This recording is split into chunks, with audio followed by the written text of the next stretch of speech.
So ఈ విమర్శ అనేటువంటిది రెండు రకాలుగా మనం చెప్తాం, సద్విమర్శ, ప్రతి విమర్శ అన్నట్టు. విమర్శ అనేటువంటిది హిస్టారికల్ రీసెర్చ్లో ఏ విధంగా ఉంటుంది అనేటువంటిది ఒక type of area of question. So historical criticism, what exactly this denotes? Historical criticism is a method of interpreting texts, particularly religious texts, in light of their historical context. So A activity మీరు చేసినా మీకు ఒక criticism అనేటువంటిది జనరల్గా ఉంటుంది. అది ఏ రకంగా historical రీసెర్చ్లో దేన్ని బేస్ చేసుకుంటుంది అనేది చాలా important factor. Examination point of వ్యూలో ఫిలసాఫికల్ టైప్లో జరిగినటువంటి ఏ రీసెర్చ్ అయినా కానీ, లేదా హిస్టారికల్ ఏరియాలో జరిగినటువంటి ఏ కాంటెక్స్ట్లో ఉన్నప్పటికీ హిస్టారికల్ క్రిటిసిజం అనేటువంటిది టెక్స్ట్ రిలీజ్డ్గా ఉంటుంది, ఆ టెక్స్ట్ రిలేటెడ్గా ఉంటుంది. అండ్ దాంట్లో కూడా రిలీజియస్ టెక్స్ట్ అనేటువంటిది ఎక్కువగా ఈ క్రిటిసిజంని హిస్టారికల్ క్రిటిసిజంలో చూస్తారు. ఈ ఏరియా ఆఫ్ క్రిటిసిజం అనేటువంటిది external factors that shaped production, reception of a text such as the authors biography, culture and historical context, literary influences. ఈ అంశాల మీద ఫ్యాక్టర్స్ అనేటువంటివి ఏంటంటే బాహ్య కారకాలు అని అంటారు, ఎక్స్టర్నల్ ఫ్యాక్టర్స్. క్రిటిసిజం అనేటువంటిది రిలీజియస్ టెక్స్ట్ అవ్వచ్చు, లేదా హిస్టారికల్ కాంటెక్స్ట్ అవ్వచ్చు, interpreting text related to the particularly religious text. దీంట్లో కూడా క్రిటిసిజం వేటి మీద ఎక్కువగా ఫోకస్ చేస్తున్నానంటే external factors that shaped production and reception of a text. See production and reception of a టెక్స్ట్ని ఈ కాంటెక్స్ట్లోకి తీసుకోండి, హిస్టారికల్ క్రిటిసిజంలో తీసుకోండి. ఎలా మాట్లాడతాం? సో అతను ఒక రిలీజియస్ టెక్స్ట్లో, మేబీ అది హిందుత్వం అవ్వచ్చు, బౌద్ధం అవ్వచ్చు, క్రిస్టియానిటీ అవ్వచ్చు, ఇస్లాం అవ్వచ్చు, ఎనీథింగ్ కాంటెక్స్ట్. సో ఆ ప్రొడక్షన్ జరిగేటువంటి ఆ టైం, ఆ సిమిలర్ ఉండేటువంటి ఎవరైతే రాసే వాళ్ళు ఉంటారో వాళ్ళకు సంబంధించినటువంటి టెక్స్ట్లు, ఇవన్నీ అంటే ఈ బయోగ్రఫీస్, దాన్ని ఇంటర్నల్ ఎక్స్టర్నల్ ఫ్యాక్టర్స్ కింద క్రిటిసిజం కింద చూస్తాం. సో ఎక్స్టర్నల్ ఫ్యాక్టర్స్ ఏవి లీడ్ చేస్తాయి ఈ క్రిటిసిజం కనంటే production and reception of a text such as authors biography, లేదా కల్చరల్ అండ్ హిస్టారికల్ కాంటెక్స్ట్. ఒకవేళ ఇప్పుడు సల్మాన్ రష్దీ వాళ్ళు రాసినటువంటి కొన్ని కాంటెక్స్ట్లు ఎందుకు కాంట్రవర్షియల్ అయినాయి, ఎందుకు క్రిటిసైజ్ అవుతుంది? They are against to the some kind of some short of public. So అలా అంటే ఆ సమకాలీనంలో ఉన్నటువంటి ఆ ఏరియా, అది ప్రొడక్షన్ అయినటువంటి ఏరియా అవ్వచ్చు, ఆ రిసెప్షన్ ఆఫ్ ది టెక్స్ట్ అవ్వచ్చు, లేదా ఆ ప్రొడక్షన్ ఆఫ్ ది ప్లేస్ అవ్వచ్చు, టాపిక్ అవ్వచ్చు, whatever it may be. So ఇలాంటి literary influences, authors biography, cultural and historical context and literary influences, ఇవన్నీ ఎక్స్టర్నల్ ఫ్యాక్టర్స్గా ఉంటాయి. క్వశ్చన్ టూ టైప్స్గా అడగవచ్చు. Criticism is a method of అనేటువంటిది ఒక ఏరియా ఆఫ్ క్వశ్చన్ వస్తే, interpreting the text particularly on religious text అనేటువంటిది ఒక ఏరియా ఆఫ్ క్వశ్చన్. బట్ ఇలాంటివి రావు. బట్ ఎన్టీఏ టైప్ ఆఫ్ క్వశ్చన్స్లో external factors on historical criticism అని అడుగుతాడు. External factors of historical criticism అనేటువంటి క్వశ్చన్ రావడానికి అవకాశం. సో ఏంటవి ఎక్స్టర్నల్ ఫ్యాక్టర్స్ అని అంటే production and reception of a text. What is mean with the production and reception of a text అంటే మనం ఉత్పత్తి చేసేటువంటి ఆ అంశం, లేదా వాళ్ళ యొక్క బయోగ్రఫీ, లేదా మీరు రాసేటువంటి గ్రహించేటువంటి ఆ టెక్స్ట్ ఏదైతే ఉందో వాటన్నిటి ఆధారంగానే క్రిటిసిజం అనేటువంటిది ఏర్పడుతుంది. సో నువ్వు చూసేటువంటి పర్సెప్షన్ వేరే ఉంటుంది, నేను చూసేటువంటి పర్సెప్షన్ వేరే ఉంటుంది. సో ఒక హిస్టరీని, ఆ కాంటెక్స్ట్, ఆ లెవెల్ ఆఫ్ రిలీజియస్ టెక్స్ట్ని దాన్ని బిలీవ్ చేసేటువంటి వాళ్ళు కొంతమంది ఉంటారు, దాన్ని బిలీవ్ చేయని వాళ్ళు కొంతమంది ఉంటారు. సో బిలీవ్ చేసే వాళ్ళు ఒక టైప్ ఆఫ్ క్రిటిసిజం ఉంటుంది, బిలీవ్ చేయని వాళ్ళు ఒక టైప్ ఆఫ్ క్రిటిసిజం ఉంటుంది. సో ఎవ్రీథింగ్ మేబీ వాటికి తోడుగా లిటరరీ ఇన్ఫ్లుయెన్సెస్ కూడా ఉంటాయి. ఏ విధమైనటువంటి ఇన్ఫ్లుయెన్సెస్ ఉంటాయి? ఆల్రెడీ అలాంటి సిమిలారిటీ టెక్స్ట్ కలిగినటువంటి వాటిని బేస్ చేసుకొని కూడా ఇన్ఫ్లుయెన్సెస్ అనేటువంటివి మారడానికి అవకాశం ఉంటుంది. So historical criticism looks how the text was received. బాగా గుర్తుపెట్టుకోండి, how the text was received at the time it was written and how it has been interpreted and reinterpreted over time. ఇది basic concept. నువ్వు రాసిన time, నువ్వు ఉత్పత్తి చేసిన time, వీటన్నిటిని base చేసుకొని this looks how the text was received. అంటే ఏ టైంలో, అంటే వీళ్ళు రాసినటువంటి టైంలో వాళ్ళు సంగ్రహించేటువంటి లేదా గ్రహించేటువంటి ఆ టైం ఎలా ఉంటుందని అంటే how it has been interpreted, ఎలా దాన్ని ఇంటర్ప్రెట్ చేసాడు ఆ ఏరియాలోకి. ఒక సున్నితమైన అంశం ఇంకోటి ఏదన్నా కానీ how it has been interpreted and reinterpreted over time. So అతను ఇంటర్ప్రెట్ చేసినటువంటి టైం, మళ్ళీ దాన్ని రీఇంటర్ప్రెట్ చేసినటువంటి time. So time to time it is been changing. అది చాలా important word. So it looks at a factor such as the political climate, religious beliefs, social customs of the time in which the text was written. ఇవన్నీ ఫ్యాక్టర్సే. Criticism అనేటువంటిది చూసేయడానికి చాలా చిన్న word అయినా ఇంటర్నల్గా చాలా depth ఉన్నటువంటి సబ్జెక్ట్. ఇప్పుడు take an example of simple issue of Manipur. It's not a simple issue, it's a big issue. So Manipur అనేటువంటి ఒక చిన్న అంశాన్ని కుల్దీప్ నయ్యర్ రాసేటువంటి పర్సెప్షన్ వేరే ఉంటుంది రిలేటెడ్ టు దట్ టూ ట్రైబ్స్కి సంబంధించినటువంటి టూ ఏరియాస్ ఆఫ్ పీపుల్కి సంబంధించినటువంటి ఒక్కొక్కరు వర్షన్ ఒక్కొక్క రకంగా ఉంటుంది. బట్ ఎవరి వర్షన్ అయినా how it has been interpreted and how it has been reinterpreted same context. So ఒకసారి నువ్వు రాసిన దానికి ఇంకొకసారి అది మారడానికి గల కారణాలు మేబీ పొలిటికల్ సినారియో అవ్వచ్చు, రిలీజియస్ బిలీవ్స్ అవ్వచ్చు, లేదా సోషల్ కస్టమ్స్ అవ్వచ్చు. ఏది అయినా of the time in which the text was written, అది రాసేటువంటి టైంలో మాత్రమే ఉంటుంది. లేదా మనం చదివేటువంటి టైంలో దాన్ని అనలైజ్ చేయగలుగుతాం అంతవరకే. కానీ ఈ క్రిటిసిజం అనేటువంటిది ఆ సమకాలీనులు మాత్రమే చేయగలుగుతారు. దాన్ని బేస్ చేసుకొని మామూలుగా మన వాళ్ళు రీసెర్చ్ చేస్తూ ఉంటారు. హిస్టారికల్ క్రిటిసిజం, హిస్టరీ పైన కొన్ని టాపిక్స్ ఉంటాయి. లేదా తెలుగు సాహిత్యం చేసేటువంటి వాళ్ళు కూడా క్రిటిసిజాన్ని ఎక్కువగా తీసుకుంటుంటారు ఈ రివ్యూస్ని. సో ఒకరు రాసినటువంటి గ్రంథాన్ని వాళ్ళు క్రిటిసైజ్ చేస్తూ ఉంటారు, సో వాళ్ళకు తోచినటువంటి రీతిలో. So this helps provide a deeper understanding of the text as it can reveal the influences and perspectives that shaped authors writing. ఒక ఆథర్ రాసినటువంటి ఆయన రైటింగ్స్ అన్నిటినీ వాటి యొక్క ప్రభావాలు ఏ విధంగా ఉన్నాయి. Take an example of Sri Sri గారు లేదా గద్దర్ గారు, వాళ్ళు రాసినటువంటి పాటలు విధానం, వాళ్ళ యొక్క విధి విధానాలు మేబీ ఎక్స్ట్రీమిస్ట్ అయినా కూడా సో ఆ డీపర్ కాంటెక్స్ట్ అనేటువంటి కనెక్టింగ్ టు ద పీపుల్ ఎక్కువగా ఉంటుంది. So understanding of the text that is deeper sense ఎక్కువగా ఉంటుంది. సో ఎక్కువగా తెలుగు సాహిత్యంలో ఆయన రాసినటువంటి లేదా గీతాంజలి మీద ఎక్కువగా ఈ క్రిటిసిజమ్స్ అనేటువంటిది ఎక్కువగా ఇది చేయడం జరిగింది. అంటే చాలామంది డాక్టరేట్ తీసుకున్నారు వాటి వల్లనే. అంటే ఈ సేమ్ ఆన్ క్రిటిసిజం ఫ్యాక్టర్స్ మీదనే ఎక్కువగా ఉంటుంది. సో ఇది అంతా ఒక ఇన్ఫ్లుయెన్సెస్ని, ఆ పర్టికులర్ టైంలో జరిగినటువంటి ఇన్ఫ్లుయెన్సెస్ని బేస్ చేసుకొని ఆథర్స్ యొక్క పర్సెప్షన్ ఆ రిలేటెడ్ టైంలో ఆ రిలేటెడ్ కాంటెక్స్ట్లో ఉన్నప్పుడు మాత్రమే చూసారు తప్పితే వేరే కాంటెక్స్లో ఎక్కడ దీన్ని చూడడానికి కుదరదు. సో దీంట్లో ఉన్నటువంటి ఎక్స్టర్నల్ ఫ్యాక్టర్స్ ఏ విధంగా ఉంటాయి, సో దానికి సంబంధించినటువంటి ఇన్ఫ్లుయెన్సెస్ ఏ విధంగా ఉంటాయి అనేటువంటిది రెండు పదాల్లో చెప్తారు. ఒకటి ఎక్స్టర్నల్, రెండోది ఇంటర్నల్. ఇది ఎగ్జామినేషన్ పాయింట్ ఆఫ్ వ్యూలో ఫ్రీక్వెంట్గా అడుగుతున్నటువంటి క్వశ్చన్. స్ట్రైట్ అవే ఇదంతా లేదు, ఒకటే direct question. External criticism refers to అని అడుగుతాడు. రిఫర్స్ టు అంటే establishing authenticity of the source. Single word statement. External criticism means establishing authenticity of the source. బాగా గుర్తుపెట్టుకోండి, establishing the authenticity of the source. ఎందుకు external క్రిటిసిజంలో ఇది అడుగుతున్నాడు అని అడిగితే ఏం చెప్పాం దాన్ని? Authenticity of the source.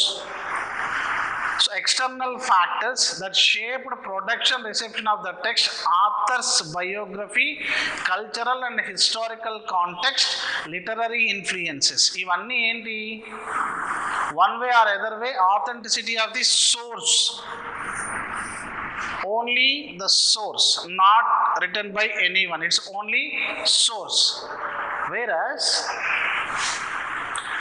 internal criticism referring that source is credible or not. Two aspects బాగా గుర్తుపెట్టుకోండి. Establishing the authenticity of the source అనేటువంటిది ఎక్స్టర్నల్ ఫ్యాక్టర్. ఇచ్చినటువంటి లేదా ఉన్నటువంటి ఆ సోర్స్ ఆథెంటిసిటీ కలిగి ఉందా లేదా, అంటే ఆథెంటిసిటీ అని అంటే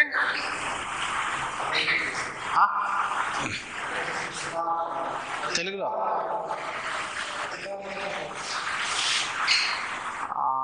అంటే ఆమోదయోగ్యంగా ఉందా లేదా, ఇంకా అది కూడా కాదు, ఇంకా వర్డ్ ఆథెంటిసిటీ అని అంటే క్రెడిబిలిటీ టైప్లో వస్తుంది. సో ఈ ఆథెంటిసిటీ ఉందా లేదా అనేటువంటి ఆ area. So external criticism in historical research depends upon several factors including origin, authorship and authority. ఈ మూడు ఫ్యాక్టర్స్ చాలా చాలా ఇంపార్టెంట్ అయిన ఫ్యాక్టర్స్.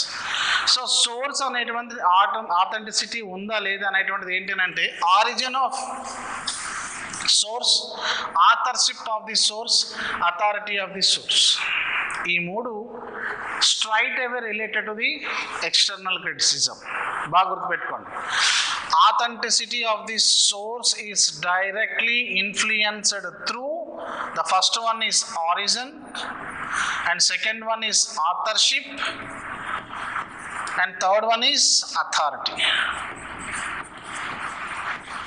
ఎందుకు ఇది ఈ రకంగా చెయ్యాలి? సో ఈ complete authenticity of the source, why this depends upon the origin, authorship and authenticity. So origin, it should be original. Origin always original. So take it granted, so whatever the text, it has been written by some X, that should be original. First point, that should be original. Second point, authenticity of the source should be authorship. So who it has been written, so by whom it was written, so who interpreted this one, so how he interpreted this one, how he reinterpreted this one. So this all credit goes to the only the authorship. Next one, authority. Who has the authority to deliver that book, or that is another part of that particular external criticism. So ఈ మూడు ఎలా ఉంటాయనంటే origin అనేటువంటిది లేదా authorship అనేటువంటిది, authority అనేటువంటిది. ఒక book ఉంటుంది అనుకోండి, ఒక పెంగ్విన్ పబ్లిషర్స్ రిలీజ్ చేసినటువంటి ఒక బుక్ అనుకోండి, వై ఐఎమ్ స్లీపింగ్. సో ఇలాంటి కాన్సెప్ట్, ఆ అథారిటీ ఆ బుక్కి ఉంటుంది. ఆథర్ తీసుకున్నటువంటి ఒరిజినాలిటీ, ఆథర్షిప్ అండ్ అథారిటీ, ఈ మూడు ఒకదానికొకటి ఇంటర్లింక్ ఉంటాయి. ఎందుకని? It is establishing the authenticity of the source. మీరు తీసుకునేటువంటి సోర్స్ని డిపెండ్ చేసుకుని ఉంటుంది. External criticism involves evaluating the source of data based on these factors to determine their reliability and validity. their reliability and validity. అందుకనే data ఎలా ఉందంటున్నాం? Origin, authorship and authority. Why each and every data should be origin, authorship and authority related and ante? Because each and every source should have the reliability and validity. If any source, మీకు ఉన్నటువంటి ఏ source అయినా reliability లేదనుకోండి, తెలుగులో ఏమన్నా విశ్వసనీయత, యథార్థత, validity అంటే యథార్థత. సో ఏ సోర్స్ అయినా రిలయబిలిటీలో లేదనుకోండి, it is not accepted. And if the same source doesn't have any kind of validity, so that is also rejected. So whether it may be the external, whether it may be the internal. So when with this topic related to the external criticism, definitely authenticity of the source. Authenticity of the source is nothing but depends upon the origin, authorship and authority. So these three factors should have the reliability and validity. ఈ three factors అనేటువంటి డెఫినెట్గా reliability and వ్యాలిడిటీని కలిగి ఉండాలి. So this type of criticism often involves the use of contemporary critical methods and theories of understand and interpret the work rather than relying on the historical or cultural context in which it was created. ఈ base తీసుకోండి, contemporary critical methods and theories of understand and interpret the work. ఇక్కడ ఒక type of question రావచ్చు. Historical criticism often involves 1 2 3 కరెక్టా, 2 3 correct అని అడుగుతాడు. So why ఈ wholesome context మీరు ఒకసారి అర్థం చేసుకుంటే, క్రిటిసిజం అనేటువంటిది based on the text. So ఆ టెక్స్ట్కి సంబంధించినటువంటి అంశాలలో establishing factor on authenticity of the originality అనేటువంటిది లెక్క వేసుకుంటే, సోర్సెస్ లెక్క పెట్టుకుంటే, సో ఈ సోర్స్ అనేటువంటిది డైరెక్ట్గా 3 ఫ్యాక్టర్స్ మీద డిపెండ్ అయ్యిందని చెప్తున్నాం. Origin, authorship and authenticity. ఇవి రిలయబిలిటీ అండ్ వ్యాలిడిటీని కలిగి ఉండాలని చెప్తున్నాం. ఇంటర్నల్ వీటన్నిటితో పాటుగా కాంటెంపరీ క్రిటికల్ మెథడ్స్ అన్నాం. అంటే సమకాలీనమైనటువంటి ఆ క్రిటికల్ మెథడ్స్ ఏవైతే ఉన్నాయో, theories to understand and interpret the work. ఈ 3 అంటే వేటి మీద జస్ట్ ఓన్లీ కల్చరల్ కాంటెక్స్ట్ ఇలాంటివి క్రియేట్ చేసేదానికంటే కూడా హిస్టారికల్ క్రిటిసిజం అనేటువంటిది కాంటెంపరీ క్రిటికల్ మెథడ్స్ని విశ్లేషిస్తుంది. అదేవిధంగా కాంటెంపరీ అంటే సమకాలీనమైనటువంటి లోతైన విశ్లేషణ పద్ధతులను గురించి, తర్వాత థియరీస్ టు అండర్స్టాండ్. సో దీని ద్వారా ఏం జరుగుతుందంటే వచ్చినటువంటి థియరీస్ని అర్థం చేసుకునేటువంటి అవకాశం ఉంటుంది. అండ్ ఇంటర్ప్రెట్ ద వర్క్, వాళ్ళు ఆ థియరీస్ ఆధారంగా వర్క్ని ఇంటర్ప్రెట్ చేసేటువంటి 3 అంశాలు కూడా దీంట్లో ముడిపడి ఉంటాయి. ఇక్కడ 3 రకాలుగా క్వశ్చన్ అడగడానికి అవకాశం ఉంది. Direct question, external criticism refers to అని అంటే authenticity of the source. The source of the factors ఏమి అని అంటే origin, authorship and authority. So this authority or origin or authorship should have reliability and validity. So apart from all those, criticism involves use of contemporary critical methods. So when you are criticizing, when you are debating on the source, reliability of the source, definitely you should have contemporary critical methods. If you want to criticize any kind of source, when you are challenging this origin of the source, then you should go through with the contemporary critical methods. Contemporary అంటే నేను చెప్పినది, నువ్వు చెప్పినది, ఇంకొకరు చెప్పినది, నేను ఒక రకంగా చెప్పింటాను, మీరు ఒక రకంగా చెప్పింటారు, ఇంకొకరు ఒక రకంగా చెప్పింటారు. So contemporary critical methods. And అలా డిఫరెంట్ పీపుల్ని డిఫరెంట్ కాన్సెప్ట్లో ఎక్స్ప్లెయిన్ చేసినప్పుడు థియరీస్ టు అండర్స్టాండ్. సో ఈ సోర్స్ అనేటువంటిది ఇంకొంచెం ఎక్కువగా అర్థం అవ్వడానికి అవకాశం ఉంటుంది. అండ్ థర్డ్ పార్ట్ చాలా గొప్ప విషయం ఏంటంటే to interpret the work. So any research అనేటువంటిది, ఎనీ థియరిటికల్ నాలెడ్జ్ అనేటువంటిది, సో మనం మాట్లాడేటువంటి బేసిక్ రీసెర్చ్ నుంచి అప్లైడ్ రీసెర్చ్కి వచ్చేటువంటి ఆ కాన్సెప్ట్, అంటే థియరీ అండర్స్టాండ్ అయిన తర్వాత దాన్ని ఇంటర్ప్రెట్ చేయడం అనేటువంటిది ఇంకొక గొప్ప విషయం. జనరల్గా హిస్టరీ అనగానే మనకు హిస్టారికల్ కల్చరల్ ఆస్పెక్ట్స్ ఎలా అయితే మాట్లాడతామో అలా కాకుండా వాటికంటే ఇవి చాలా అద్భుతంగా వర్క్ చేస్తాయి క్రిటిసిజంలో కూడా. అంటే దానివల్ల లాభాలు ఉన్నాయి, చేసినటువంటి వర్క్ని లోతైన విశ్లేషణ చేసుకోవడానికి, డిఫరెంట్ పీపుల్ మీద అనేటువంటిది చెప్పడానికి. ఈ 3 పాయింట్ని ఇలానే రాసుకోండి. డెఫినెట్గా క్రిటిసిజం అనేటువంటి వర్డ్ వస్తే ఆథెంటిసిటీ ఆఫ్ ది సోర్స్ గుర్తుపెట్టుకోండి. దాని తర్వాత డిపెండ్స్ అపాన్ ఫ్యాక్టర్స్ ఏవేవి ఉన్నాయంటే authenticity, authorship and origin of the sources. ఈ సోర్సెస్ డెఫినెట్గా రిలయబిలిటీని అండ్ వ్యాలిడిటీని కలిగి ఉండాలి.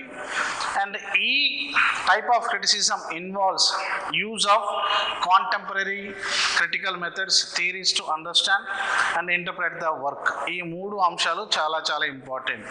సో ఇక్కడ ఇది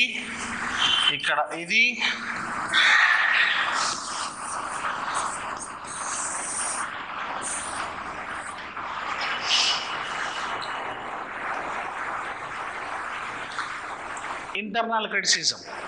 సోర్స్ ఈజ్ క్రెడిబుల్ అని అంటాడు. Establishing that source is credible. Internal criticism also known as textual criticism and source criticism అని కూడా అని అంటారు. Very important factor. and involves analyzing text content, structure, language and other internal features to determine to be genuine and also credible. So ఇది ఏం చేస్తుంది అని అంటే origin, దీని యొక్క పుట్టుక ఎలా ఉంది, ఆథర్షిప్ ఏంటి అనేది చేస్తే ఇది ఏం చేస్తుంది అని అంటే structure, language and other internal features to determine to be genuine and also credible. So ఇక్కడ మీరు బాగా తీసుకోవాల్సింది ఏంటంటే నువ్వు రాసింది క్రెడిబిలిటీ ఉందా లేదని మాత్రమే చూస్తుంది. Authorship of a work is in doubt.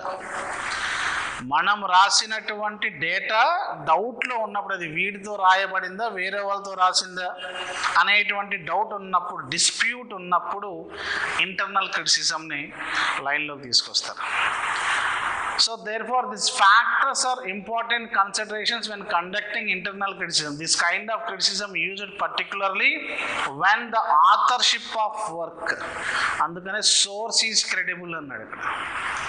Source is credible అని అంటే when the authorship of work is in doubt or disputed. Also to help to understand if a work is a forgery or if it was written by someone impersonating or copying another person. So దీన్ని internal criticism అని అంటారు. So internal criticism ఏంటి అని అంటే లోపల జరిగేటువంటి ఆ విమర్శలు ఎలా ఉంటాయంటే, సో ఒక బుక్ ఏదన్నా ఒక స్ట్రక్చర్, ఒక ఏరియా ఆఫ్ ది సోర్స్ మనం బయటకు వచ్చిన తర్వాత అది ఆథర్షిప్ని, ఇప్పుడు ఈ కథ నాది, ఆ పాట నాది చేస్తున్నారు కదా, ఏదో సినిమాలో వచ్చే పాటలు, ఈ స్టోరీ నా దగ్గర నుంచి కాపీ కొట్టడు, ఈ పాట నాది, దీని బేస్ నాది, ఇలా ఉన్నాయి.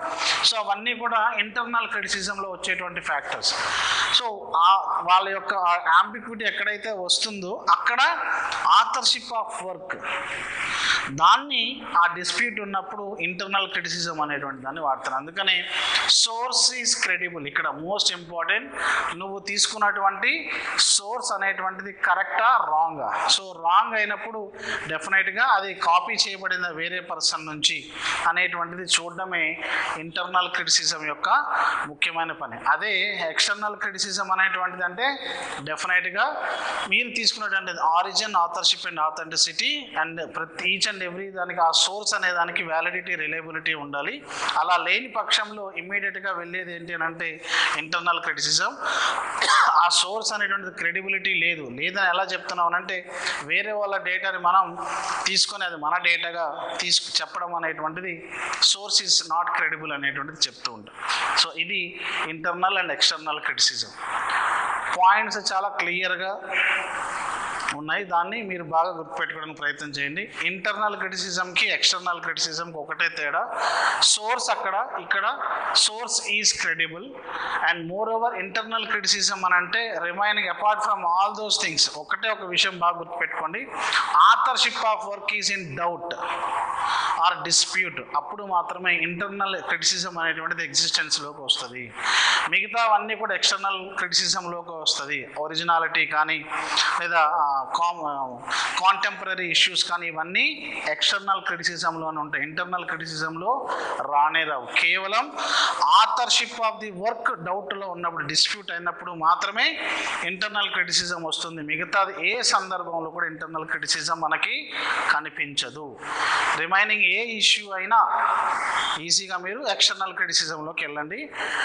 Authorship of the work is in doubt లేదా ఆథర్షిప్ ఆఫ్ ద వర్క్ అనేటువంటిది అడిగాడు క్వశ్చన్, ఎన్టీఏలో అడిగాడు 17 or 18లో. Internal criticism, experimental research.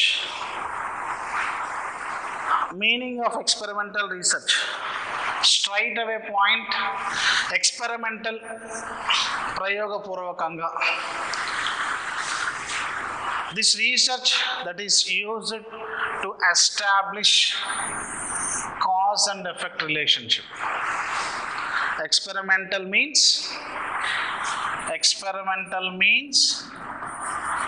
cause and effect. Cause and effect. Very important and straight away question. ఒక క్వశ్చన్ రావడానికి 100% అవకాశం ఉంది. Cause and effect relationship known as experimental research may be called, right? Ala adagachu. The main characteristic of experimental research is that it uses manipulation and control of variables in order to observe effect on dependent variable. So 2 పాయింట్లు మనం ఇంతకుముందు research చెప్పినట్టు మాట్లాడడం. The characteristic of this experimental research depends upon 2 variables. One is manipulating variable, manipulating, and second one is measurable. So ఈ manipulating and ఈ measurable variables అనేటువంటిది ఏ రకంగా work చేస్తాయి, especially on cause and effect relationship. బాగా గుర్తుపెట్టుకోండి. So which one is cause and which one is effect?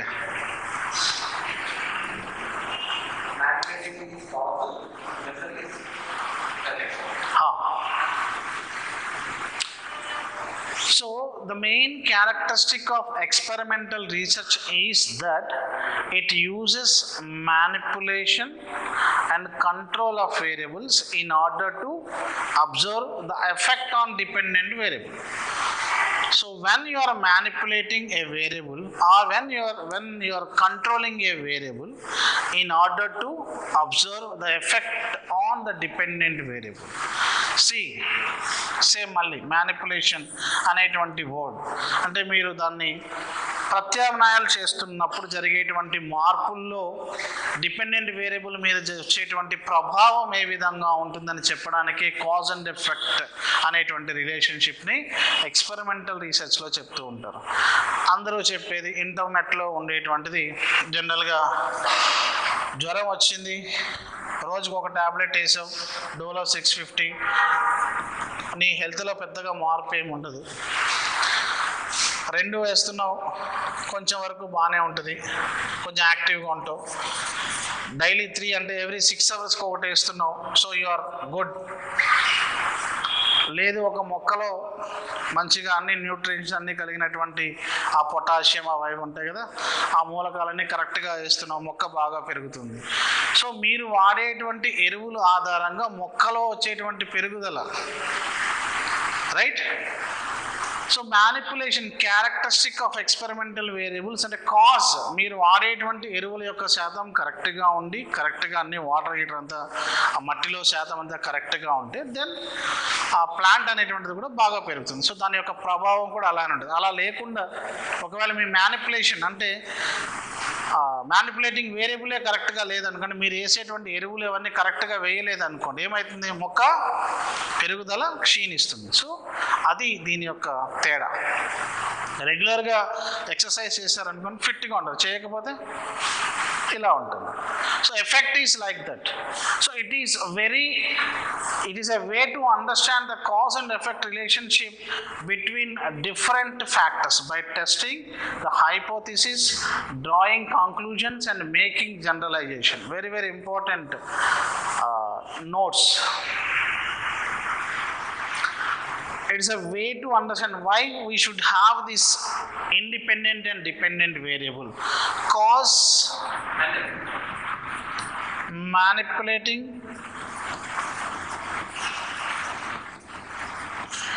or independent. Effect, measurable, and dependent.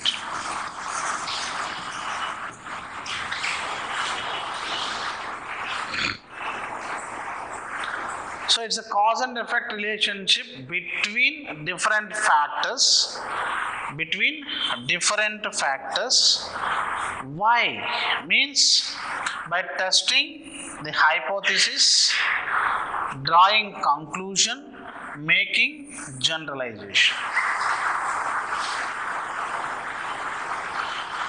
This cause and effect relationship between different factors by testing the hypothesis, drawing conclusions and making generalizations. So మీరు చేసినటువంటి గెస్ని ఈ cause and effect relationship ద్వారా ఇది రైటా wrong అనేటువంటిది ఒక conclusion మీరు ఇస్తారు. దాన్ని సాధారణీకరణ చేస్తారంటే దానికి ఒక కంక్లూజన్, సమ్మరీ అండ్ డిఫరెంట్, దానికి ఒక అర్థాన్ని పరిపూర్ణత చేయడానికి మీరు తోడ్పడుతుంది ఈ ఎక్స్పెరిమెంటల్ రీసెర్చ్ ద్వారా. See cause and effect relationship experimental research. దాంట్లో 2 టైప్స్ ఆఫ్ వేరియబుల్స్ ఉంటాయి. 2 కాదు, చాలా ఉన్నాయి, అవి మాట్లాడతాం. కాన్ఫౌండింగ్ వేరియబుల్స్ ఏ విధంగా ఉంటాయి అనేటువంటిది. సో ఈ manipulating variable, effects on dependent variable ఏ విధంగా ఉంటుంది, సో ఒక్కొక్క దానికి గల సంబంధాలు ఏంటి అనేటువంటిది మాట్లాడతాం నెక్స్ట్ దాంట్లో. అండ్ ఈ కాజ్ అండ్ ఎఫెక్ట్ రిలేషన్షిప్లో ఉండేటువంటిది ఎందుకు experimental variable key role play చేస్తున్నానంటే we are testing hypothesis. What is mean by the hypothesis? Hypothesis అంటే it's a guess, tentative guess, shrewd guess, ఇంకా assumption,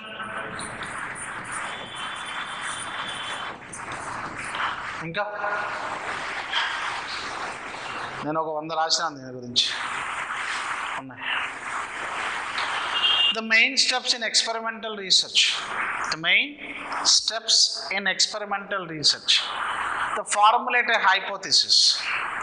Hypothesis. The first step in experimental research is to formulate a hypothesis, which is an educated prediction about relationship between independent and dependent variable. So hypothesis is always depends on independent and dependent variable. బాగా గుర్తుపెట్టుకోండి point. Hypothesis is nothing but a prediction, guess, assumption, but everything is related to this independent and dependent variable. How? Take an example: aerobic training, resistance training, circuit training, SAC training, control group, and HDL, LDL, total cholesterol, systolic blood pressure, diastolic blood pressure,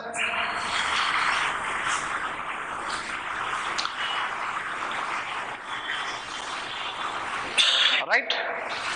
దీని గురించి మాట్లాడడం hypothesis. So to formulate a hypothesis, this hypothesis always prediction, assuming, guessing between relationship between independent and dependent variable. బాగా గుర్తుపెట్టుకోండి. This hypothesis always working or guessing the relationship between 2 variables. That means independent variable and dependent variable. So how it relates అనేటువంటిది ఇప్పుడు మాట్లాడదాం. Aerobic training. So there may be ఒక word వాడతాం, there may be or may not be, రెండు రకాలుగా రాసుకోవచ్చు, మన ఇష్టం. ఓకే, మనం దీన్ని ప్రస్తుతానికి దీన్ని తీసేద్దాం. there may be a significant difference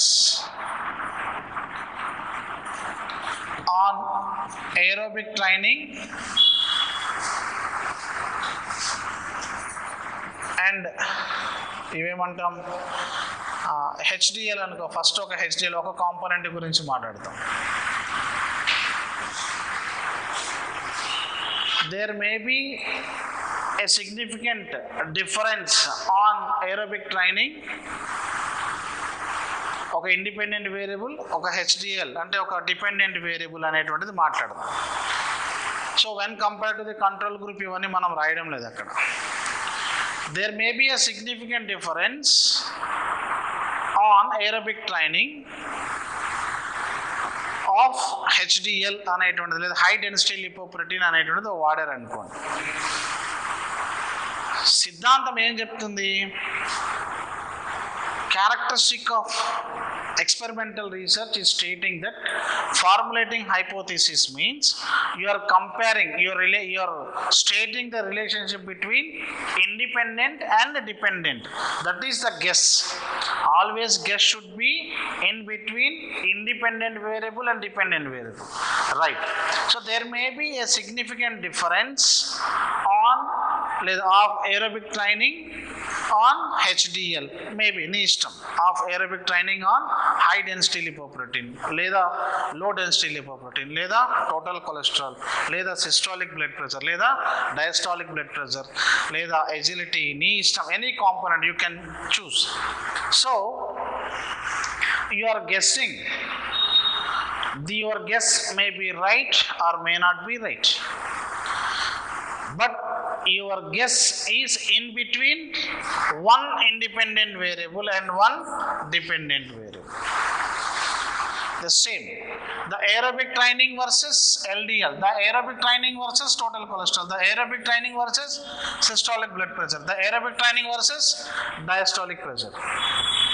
And next component, the resistance training versus HDL, resistance training versus LDL. So you are comparing one independent variable versus one dependent variables to formulate a hypothesis. So the juncture, final output is always, whenever you want to formulate a guess, a hypothesis, that should be relate only the independent variable and dependent variable, right? The conclusions may be with the help of limitations or delimitations. So అది మళ్ళీ మాట్లాడు. So ఒక్కొక్క ఏరియాకి ఒక్కొక్క importance ఉంటుంది. ఎందుకు limitations రాయిస్తారు, ఎందుకు డీలిమిటేషన్స్ రాయిస్తారు, based on this. So to formulate a hypothesis, నువ్వు ఏ ఏరియా నుంచి ఏ ఏరియాలో చేయగలుగుతున్నావు అనేటువంటిది ఇంపాక్ట్ చెప్పాలి మనం అక్కడ. అందుకనే లిమిటేషన్స్, నీ చేతిలో ఉండేటువంటి, నీ చేతిలో లేనేటువంటి అని అడుగుతారు, రైట్? డిజైనింగ్ ద ఎక్స్పెరిమెంట్, అర్థమైందా ఇది concept? Designing the experiment. So the researcher must design an experiment that will allow them to test the hypothesis involving selecting a sample. Your experimental design based on selecting sample. ఇలాగా అడుగుతున్నాడు question ఇప్పుడు నెట్లో, ఇదే ప్యాటర్నే. Which of the following are correct statements in experimental design అని అంటాడు, while designing the experiment అని అడుగుతాడు. Same pattern. So sequential order అడగవచ్చు. So designing the experiment to test the hypothesis, selecting sample. Why the selecting sample allow them to test the hypothesis అని అడిగితే, hypothesis is a relationship between independent and dependent variable. That is okay. So designing the experiment, లేదా design the experiment means the researcher must design an experiment that will allow them to test a hypothesis. మీరు చేసేటువంటి ఈ design హైపోథిసిస్ని test చేయడానికి ఉపయోగపడాలి. దాంట్లో కారకాలు ఏమేమి ఉండాలి అని అంటే, శాంప్లింగ్ ప్రాసెస్ ఒకటి. So to test hypothesis, when you are talking about aerobic training, when your sample is very heavy bodies ఉన్నాయనుకోండి, heavy bodies ఉన్నాయనుకోండి, can they perform in aerobic training? Maybe 15 minutes jog. So selecting a sample, maybe some sort of difficulties you may find, but it is a good area to research, to find a new thing. But selecting a sample is very good factor.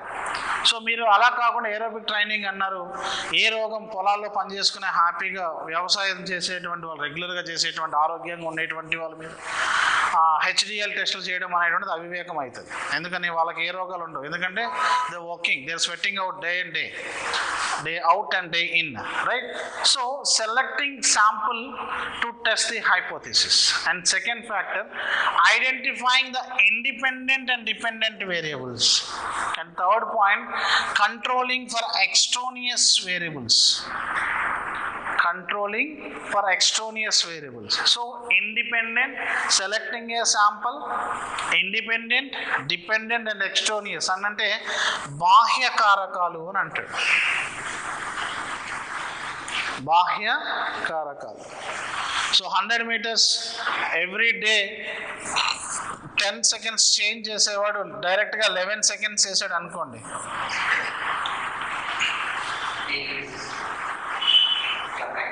there is an extraneous variable affecting on his speed. Maybe tail wind అవ్వచ్చు లేదా head wind అవ్వచ్చు. head wind అంటే opposite, tail wind అంటే towards. Okay, so అలాంటి factors work చేయొచ్చు. Okay, independent, dependent and extraneous variables. ఇది one short of area. Randomize and assigning subjects to groups. Randomize and assign subjects to groups. So this research randomly assigning subjects to the different experimental conditions or groups.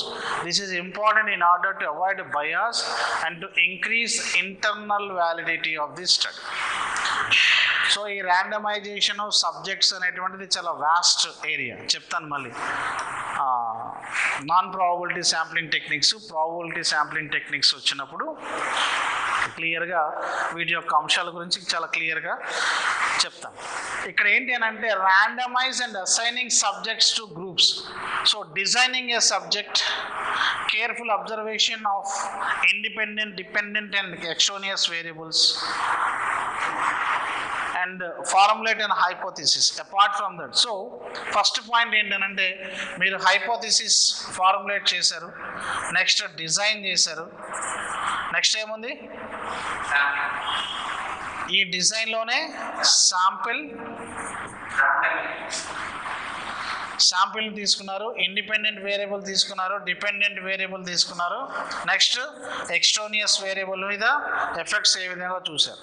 So hypothesis, formulation, design తీసుకున్నారు. ఈ డిజైన్లో sampling ఏవి independent variable, ఏవి dependent variable అనేటువంటిది కనుక్కున్నారు. దాని తర్వాత each and every group, so same మళ్ళీ aerobic training, circuit training, resistance training, control group ఇలా తీసుకున్నారు. సో ఇవి ఇండిపెండెంట్ వేరియబుల్. ఇండిపెండెంట్ వేరియబుల్ అంటే always manipulating variables are caused variables. Criterion variables కూడా చెప్పచ్చు, వాటిని క్రైటీరియన్ వేరియబుల్స్ కూడా చెప్తాం. సో ఈ రకంగా ఉన్నటువంటి ఇవి ఎప్పుడు మారవు. ఏరోబిక్ ట్రైనింగ్ అంటే మారేది ఎలా మారుతుంది, 15 నిమిషాలు చేస్తున్నావా, 20 నిమిషాలు చేస్తున్నావా, 25 నిమిషాలు చేస్తున్నావా అని మాత్రమే మారుతుంది, మ్యానిపులేట్ చేస్తున్నావు. బట్ వేరాస్ దీని యొక్క ఎఫెక్ట్ దేని మీద ఉంది, ఒక లో డెన్సిటీ లిపోప్రోటీన్ తీసుకున్నారు అనుకోండి, 15 నిమిషాలు చేసినప్పుడు ఎల్డిఎల్ అంటే మనకు బ్యాడ్ కొలెస్ట్రాల్ అంటాం. ఎల్డిఎల్ ఎప్పుడు కూడా బ్యాడ్ కొలెస్ట్రాల్ అని చెప్తూ ఉంటాం. లో డెన్సిటీ లిపోప్రోటీన్ హెచ్డిఎల్ అని అంటాం, హై డెన్సిటీ లిపోప్రోటీన్, దీన్ని గుడ్ కొలెస్ట్రాల్ అని చెప్తాం. ఎల్డిఎల్ని బ్యాడ్ కొలెస్ట్రాల్ అంటాం, హెచ్డిఎల్ని గుడ్ కొలెస్ట్రాల్ అంటాం. అడిగాడు ఈ question. So aerobic training 15 minutes, 20 minutes, 25 minutes design చేసాం. సో ఏరోబిక్ ట్రైనింగ్ 3 గ్రూపులు పెట్టుకున్నాం. ఒక్కొక్క ఇప్పుడు 15 minutes గ్రూప్ ఒక 15 మంది, 20 minutes గ్రూప్ ఒక 15 మంది, 25 minutes గ్రూప్ ఒక 15 మంది. ఎందుకని అసైనింగ్ సబ్జెక్ట్స్ టు గ్రూప్స్. మీరు అలొకేట్ చేస్తున్నారు ఏ గ్రూప్లో ఎంతమంది ఉండాలనేటువంటిది కూడా నీ యొక్క ఎక్స్పెరిమెంట్ని, దాని యొక్క ఫ్యాక్టర్స్ ఇన్ఫ్లుయెన్స్ చేస్తుందని చెప్పడం దీని యొక్క అర్థం. So randomise and assign subject groups.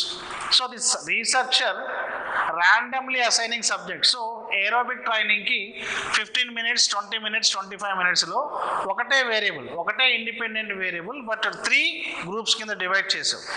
So aerobic training అనేటువంటిది 3 గ్రూప్స్ కింద డివైడ్ అయింది. So group 1 is 15 minutes, group 2 is 20 minutes, group 3 is 25 minutes, and 4th group is control group అనుకో. సో ఈ 15 minutes ఎఫెక్ట్ అనేటువంటిది ఎల్డిఎల్ గ్రూప్ ఎల్డిఎల్ మీద ఎలా ఉంది? 15 నిమిషాలు 6 నెలలు పరిగెడితే ఎల్డిఎల్ పెరిగిందా తగ్గిందా? ఏమవ్వాలి జనరల్గా? బ్యాడ్ కొలెస్ట్రాల్ లెవెల్స్ అనేటువంటిది మనం రోజు 15 నిమిషాలు పరిగెడితే పెరుగుతుందా తగ్గుతుందా? తగ్గుతుంది, తగ్గాలి. బ్యాడ్ కొలెస్ట్రాల్ తగ్గిందంటే నువ్వు ఆరోగ్యంగా ఉన్నావు అని అర్థం. సో 20 నిమిషాలు పరిగెడితే 15 నిమిషాలు దానికంటే ఇంకా బాగా తగ్గుతుంది. 25 నిమిషాలు పరిగెత్తిన దాంట్లో ఇంకా బాగా తగ్గుతుంది. So you are perfectly all right.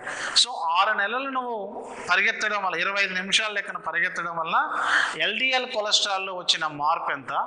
20 నిమిషాల లెక్కన 6 నెలలు నువ్వు పరిగెడితే ఎల్డిఎల్ కొలెస్ట్రాల్లో వచ్చిన మార్పు ఎంత? 15 నిమిషాలు 6 నెలలు నువ్వు పరిగెడితే ఎల్డిఎల్ కొలెస్ట్రాల్లో వచ్చిన మార్పు ఎంత? సో దేంట్లో బెటర్గా వచ్చింది? ఈ మూడింటిని చూస్తావు, ఈ మూడింటిని కలిపి మళ్ళీ కంట్రోల్ గ్రూప్తో పోలుస్తావు. ఎందుకు ఇది? ఒకవేళ ఈ గ్రూప్లో 15 మంది ఉన్నారు, 25 మంది దాంట్లో 10 మందే ఉన్నారు, 20 minutes గ్రూప్లో 5 మందే ఉన్నారు. సో ర్యాండమైజేషన్ మిస్ అవుతుందట. మేబీ చేయొచ్చు, ప్లస్ ఆర్ మైనస్ అని పెట్టి క్యాలిక్యులేషన్ పార్ట్ చేయొచ్చు. బట్ ఈక్వల్గా మనం అడ్జస్ట్ చేయగలిగితే డేటా అనేటువంటిది అంటే మనం అనుకున్నట్టుగా మనం ఏదైతే హైపోథీసిస్ ఫార్ములేట్ చేస్తున్నామో అలా పర్ఫెక్ట్గా రావడానికి అవకాశం ఉంటుంది. సో అందుకని ఈ randomization and assigning to the groups అనేటువంటిది చాలా పర్ఫెక్ట్గా జరగాలి. So the researcher randomly assigning subjects to the different experimental conditions or groups. So this is important in order to avoid bias. So ఒక దానికి 15 మందిని ఇచ్చావు, ఇంకో దానికి 5 మందిని ఇచ్చావు, లేదా ఒక దాంట్లో అథ్లీట్స్ని ఇచ్చావు, ఒక దాంట్లో నాన్ అథ్లీట్స్ని ఇచ్చావు. సో అలా జరిగింది అనుకోండి, రీసెర్చ్ అనేటువంటి దాని మీద, ఆ స్టడీ మీద ఎఫెక్ట్ పడుతుంది, ఇంపాక్ట్ పడుతుంది. సో అలాంటివన్నీ ఆ బయాసెస్ అన్నీ కూడా అంటే పక్షపాతాలు అనేటువంటివి నిర్మూలించడానికి ర్యాండమైజేషన్ అనేటువంటి ప్రాసెస్ ఉంటుంది. సో ఈ randomizing and assign subjects to groups అనేటువంటిది ఏంటి అని అంటే internal validity of the study. Very very important, internal validity of the study. It is important in order to avoid bias and to increase internal validity. ఇంతకుముందు internal క్రిటిసిజంలో ఏం చెప్పాము? Source is credible or not, authorship అనేటువంటిది doubt ఉన్నప్పుడు. అలానే bias అనేటువంటిది లేనప్పుడే నీ యొక్క టెస్ట్ అనేటువంటిది ఇంటర్నల్ వ్యాలిడిటీలో పాస్ అవుతుంది. లింక్ అలా వస్తుంది దానికి. So manipulating the independent variable. The researcher manipulates the independent variables in order to observe their effect on the dependent variables. So మీకు కావాల్సినటువంటి డిజైన్లో అంటే నేను ఇంతకుముందు చెప్పాను కదా 15 minutes, 20 minutes, 25 minutes. You are manipulating this independent variable. So నీకు 15 minutes కావాలి, 15 పెట్టుకుంటున్నావు, 20 కావాలంటే 20 పెట్టుకుంటున్నావు. You are manipulating. Why you are manipulating independent variable means to observe the effects on dependent variable, to diagnose the effects on dependent variable. Independent variable ద్వారా అంటే నువ్వు ఒక running ద్వారా డిపెండెంట్ వేరియబుల్ అంటే నువ్వు చూసుకున్నటువంటి ఆ డిపెండెంట్ వేరియబుల్లో వచ్చినటువంటి మార్పుల్ని నువ్వు ఇక్కడ గమనిస్తున్నావు. Collect and analyze data. Collect and analyze data. The researcher must then collect and analyze data in order to test the hypothesis. This may involve using statistical analysis to determine the level of significance of the test result or test, whatever it may be. So when you are formulating a hypothesis, you are designing and you are selecting a sample and independent variable correct ga chesavu, and next సబ్జెక్ట్స్ని randomize చేసావు, equal గ్రూప్స్గా distribute చేసావు, and దాంతో పాటుగా internal వ్యాలిడిటీని కూడా check చేసుకున్నావు. Next independent వేరియబుల్కి డిపెండెంట్ వేరియబుల్ ఎఫెక్ట్స్ కరెక్ట్గా ఉన్నా లేదో చెక్ చేసుకున్నావు. సో వీటన్నిటి ఆధారంగా నువ్వేం చేస్తున్నావు అంటే డేటాని అనలైజ్ చేసుకుంటున్నావు. అంటే ఒక స్టాటిస్టికల్ టూల్ని ఉపయోగించి దానికి సంబంధించినటువంటి లెవెల్ ఆఫ్ సిగ్నిఫికెన్స్ని చెప్తున్నావు. Level of significance alpha indicates level of significance. So 0.05 అని అంటాడు. ఆల్ఫా వాల్యూ లేదా పీ వాల్యూ అని కూడా చెప్తాం. పీ వాల్యూ ఇలా చెప్తారు, పీ 0.05 అని అంటాడు. So that means error percentage 95% is correct. డేటాను ప్రొజెక్ట్ చేస్తున్నావు, maybe 5% of the data may not be correct. 0.01 అంటాం, 0.01 అంటే 99% you are providing correct data, error percentage is 1%. that means which 0.05 or 0.01 is having the internal validity అన్నాడు అనుకున్నప్పుడు ఏది ఎక్కువ వ్యాలిడిటీని కలిగి ఉండాలి? 0.05 0.01? 0.01 is having the greater reliability when compared to the 0.05. But in generally the errors may be done because of the different factors.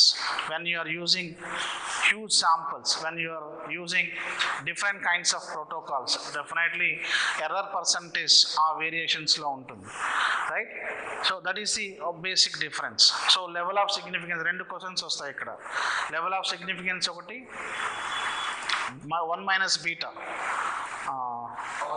Power of the test. ఈ రెండు చాలా important, అది మళ్ళీ క్యాలిక్యులేషన్ పార్ట్లో వచ్చినప్పుడు చెప్తాను. Okay, draw conclusions. So based on the analysis statistical technique you are drawing the conclusions and communicate, disseminate. So దాన్ని మళ్ళీ మీరు రీసెర్చ్ పరంగా ఆర్టికల్స్ పబ్లిష్ చేయడం ద్వారా, ప్రజెంటేషన్ ఇవ్వడం ద్వారా, డిఫరెంట్ ఆర్టికల్స్ని ప్రొజెక్ట్ చేయడం ద్వారా ఎక్స్పెరిమెంటల్ రీసెర్చ్ అనేటువంటిది మీరు కంప్లీట్ చేయడం జరుగుతుంది. And experimental research considered one of the most powerful research method for establishing cause and effect relationship and making generalization about the population. However, it does have some limitations such as generalization of the result, experimental bias, ethical issues. ఈ 3 factors బాగా గుర్తుపెట్టుకోండి. So it does have some limitations, దాని యొక్క పరిధులు కూడా కొంచెం ఉన్నాయి. ఏమేమి ఉన్నాయంటే generalization of the result, experimental bias and ethical issues.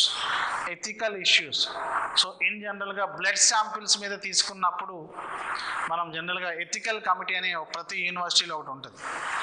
ఒక శాంపిల్ని మనం సెలెక్ట్ చేసుకున్నప్పుడు వాళ్ళ దగ్గర నుంచి మనం ఏదైనా కలెక్ట్ చేసుకుంటున్నప్పుడు డెఫినెట్గా నువ్వు ఒక కన్సర్న్ ఫామ్ తీసుకోవాలి. ఎథికల్ ఇష్యూస్ అని అంటాం, అంటే వాళ్ళ ఫోటోని పబ్లిష్ చేయడం కానీ, వాళ్ళ యొక్క డేటాని, పర్సనల్ డేటాని మీరు బయట పెట్టడం కానీ, సో ఇలాంటివన్నీ, అంటే ఎక్స్పెరిమెంటల్ బయాస్ ఉంటుంది కొన్ని చోట్ల, ఇలాంటివన్నీ కూడా మ్యాక్సిమం తగ్గాలి ఇక్కడ. And it is important for researcher to be aware of those limitations in order to design and conduct a valid and reliable experimental. So మనకున్నటువంటి పరిధులు ఏంటి, మన చేతుల్లో లేనటువంటివి ఏంటి? డీలిమిటేషన్స్ అంటే మన చేతిలో ఉన్నవే లేనివే? మన చేతిలో ఉన్నవి అంటే ట్రైనింగ్ ప్రోటోకాల్స్, సబ్జెక్ట్స్, ఇలాంటివన్నీ, వాతావరణాలు, న్యూట్రిషనల్ లెవెల్స్, వాళ్ళ యొక్క హెరిడిటికల్ డిసీజెస్, ఇవన్నీ మన చేతుల్లో లిమిటేషన్స్లోకి వస్తాయి అవన్నీ. సో అంటే ఆ జనరలైజేషన్ ఆఫ్ ది రిజల్ట్ అనేటువంటిది కానీ, ఎక్స్పెరిమెంటల్స్ యొక్క బయాస్ అనేటువంటిది కానీ, ఎథికల్ ఇష్యూస్ అనేటువంటిది, ఇవన్నీ మనం మ్యాక్సిమం తగ్గించుకుంటూ రావాలి. మన చేతిలో లేకపోయినప్పటికీ కూడా దాన్ని మనం తగ్గించుకోవాలి. అది దీని యొక్క ముఖ్యమైనటువంటి అంశం. Nature and importance of experimental research.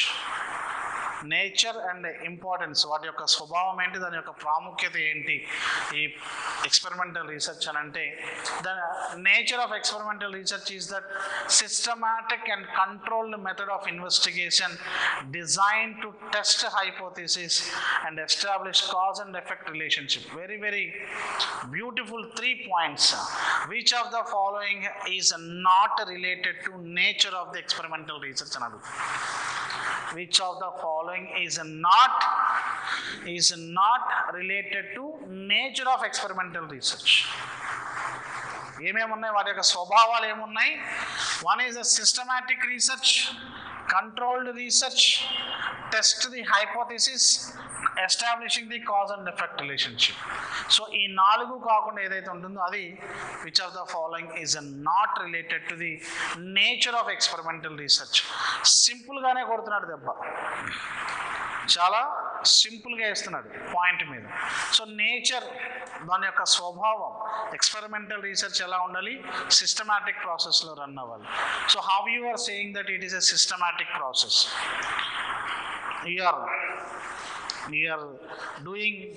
you are testing the hypothesis with the help of independent and dependent variables. Your sample size is correct and you are selecting independent variables in a right manner, and your randomization of the subject is correct, and you are following ethical issues, limitations may be nullified, and testing the hypothesis and drawing generalizations, conclusions and statistical tools correct ga vaడుతున్నారు. So ఇవన్నీ process ఒక systematic మేనర్లో జరుగుతుంది ఎక్కడ, experimental రీసెర్చ్లో, and in a controlled method of investigation. బాగా గుర్తుపెట్టుకోండి, process is systematic, method of collecting the data or investigation is controlled మేనర్లో ఉంటుంది, అంటే నీ చేతిలో ఉంటుంది, కంట్రోల్లో ఉంటుంది. డిజైన్ టు టెస్ట్ హైపోథెసిస్, నీ గెస్ని టెస్ట్ చేయడానికి దాన్ని డిజైన్ చేసావు, and to establish cause and effect relationship. So in nature of the experimental research depends upon the systematic investigation, controlled method of investigation to test the hypothesis and to establish the cause and effect relationship. These are the 4 factors.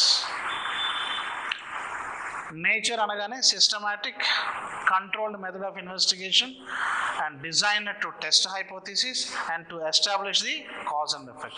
4 factors ila raavali. The key feature of the key feature of experimental research include manipulation and control of variables, random assignments of subjects, and the use of statistical analysis to determine the significance of result. That is the nature, and this is the key features. Key features of experimental research అంటే ఏంటి అని అంటే include manipulation and control of variables.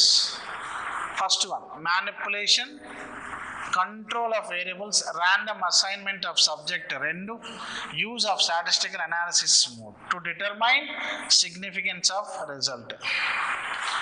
Which of the following are key features of experimental research అని అడుగుతాడు. Key features of experimental research అని అడుగుతాడు. అప్పుడు manipulation, పై దానికి కింద దానికి తేడా చూడండి. It's only nature of the experimental research depends upon the systematic, controlled test to design to test the hypothesis to establish the cause and effect relationship. But various key features of experimental research includes the following. Key features of experimental research includes A, లేదా 1, manipulation, 2, control of variables, 3, random assignment of subject, 4, statistical analysis, 5, significance of result.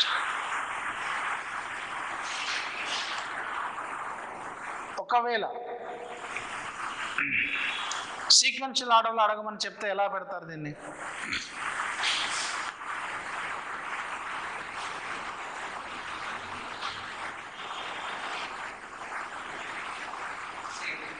Same.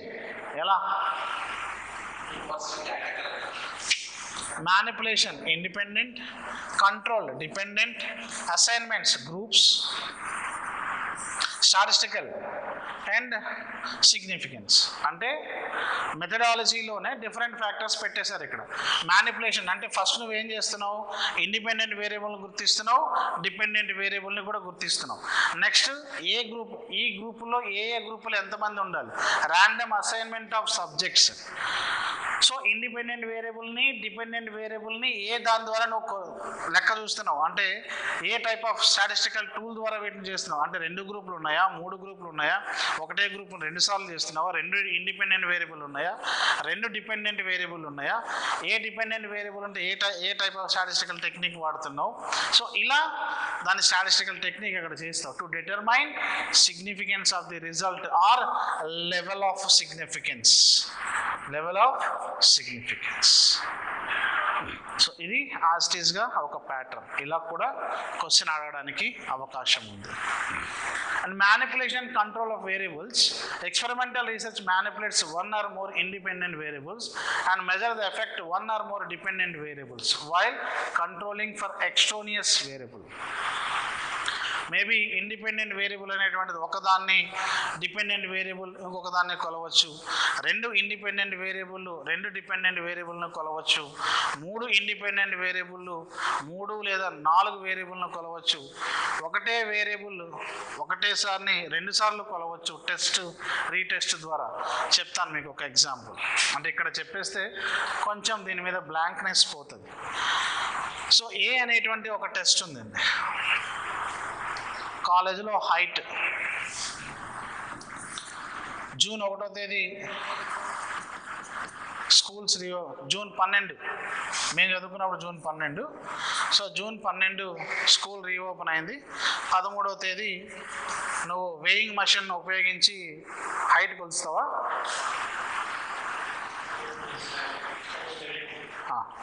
So స్టేడియోమీటర్ను ఉపయోగించి wait కొలుస్తావా ఏంది height కొలుస్తావు మళ్ళీ again April 24 closing day so April 23rd అనుకో మళ్ళీ ఆ స్టేడియోమీటర్ను ఉపయోగించి height కొలుస్తున్నాం so ఇప్పుడు statistical technique ఎలా వాడతాము జస్ట్ ఒకటేసారి కొలవాలి ఏ అనేటువంటిది జూన్ 12 మాత్రమే నీకు అవసరం అనుకుంటే టీ టెస్ట్ వాడతాం T test on independent variable అని అంటాం టీ టెస్ట్ ఆన్ ఇండిపెండెంట్ అంటే స్టాటిస్టికల్ టెక్నిక్ గురించి చెప్తున్నా సేమ్ ఏ టెస్ట్కి బి టెస్ట్కి తేడా కనుక్కోవాలనుకున్నాం అంటే జూన్ 12కి ఏప్రిల్ 23కి ఉన్నటువంటి తేడా కనుక్కోవాలనుకున్నాం సేమ్ ఒకటే దాన్ని 2 సార్లు కొలిచావు కాబట్టి టీ టెస్ట్ రిపీటెడ్ దాన్ని వాడతాం ఒకటే టెస్ట్ని 2 సార్లు వాడినా ఒకటే గ్రూప్ వాడినా ఒకటే గ్రూప్ని 2 సార్లు కొలిచినా ఒకటే టెస్ట్ వస్తుంది అదే 2 గ్రూపులు ఉన్నాయి ఓ టైప్ ఆఫ్ టెస్ట్ వాడచ్చు 2 గ్రూపులు ఉన్నాయి ఒకటే ఇండిపెండెంట్ వేరియబుల్ ఉంది ఒక రకమైన టెస్ట్ వాడచ్చు 2 గ్రూపులు ఉన్నాయి ప్రీ అండ్ పోస్ట్ 2 సార్లు కొలుస్తున్నావు లేదా 2 కంటే ఎక్కువ ఉన్నాయి ప్రీ అండ్ పోస్ట్ చేస్తున్నావు ఇంకొక రకమైనటువంటి స్టాటిస్టికల్ టెక్నిక్ వాడచ్చు అంటే మీరు వాడేటువంటి ఇండిపెండెంట్ వేరియబుల్ ఏ టైప్ ఉంది డిపెండెంట్ వేరియబుల్ ఏ టైప్ ఉంది ఎన్నిసార్లు మెజర్ చేస్తున్నావు ఇలాంటి అంశాలన్నీ కూడా మ్యానిపులేషన్ అండ్ కంట్రోల్ ఆఫ్ వేరియబుల్స్లో మనం చెప్పడానికి అవకాశం ఉంటుంది సో దాని యొక్క ట్రైనింగ్ షెడ్యూల్స్ ఏంటి దాని యొక్క ఇంపాక్ట్ ఏంటి ఎలా ఉంటుంది అనేటువంటిది అన్ని అంశాలని మనం ఇక్కడ మెజర్ చేయొచ్చు వచ్చింది idea random assignment of the subjects ఇది ఆల్రెడీ మనం మాట్లాడేసాం దీని గురించి మళ్ళీ ఎక్కువ అవసరం లేదు so you are assigning subjects are randomly allocated the different experimental control groups conditionings of the group so A అనేటువంటి గ్రూప్ ఏరోబిక్ ట్రైనింగ్ అనుకుంటే బి అనేటువంటిది లేదా రెసిస్టెన్స్ ట్రైనింగ్ గ్రూప్ అనుకుంటే ఇది సర్క్యూట్ ట్రైనింగ్ అనుకుంటే ఇది ఒక కంట్రోల్ గ్రూప్ అనుకున్నారనుకోండి సో టోటల్ సబ్జెక్ట్స్ నువ్వు 80 శాంపుల్ సైజ్ తీసుకున్నావు 80 సబ్జెక్ట్స్ తీసుకున్నావు సో ఇక్కడ సో 80 సబ్జెక్ట్ని ఎలా అలొకేట్ చేస్తున్నావు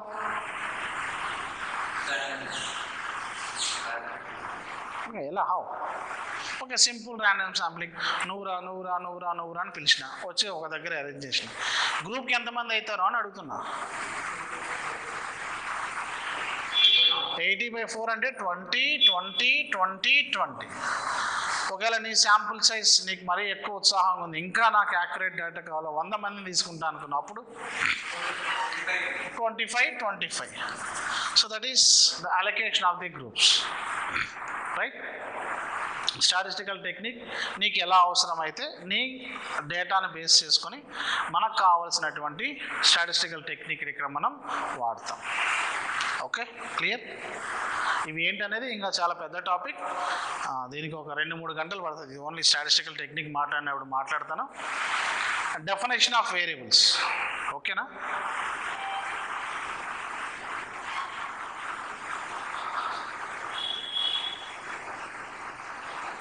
independent variable and dependent variable. Ready 1 hour late అవుతుంది. అమ్మాయి వెళ్ళాలి, ఈరోజు లేట్ అయిపోయింది.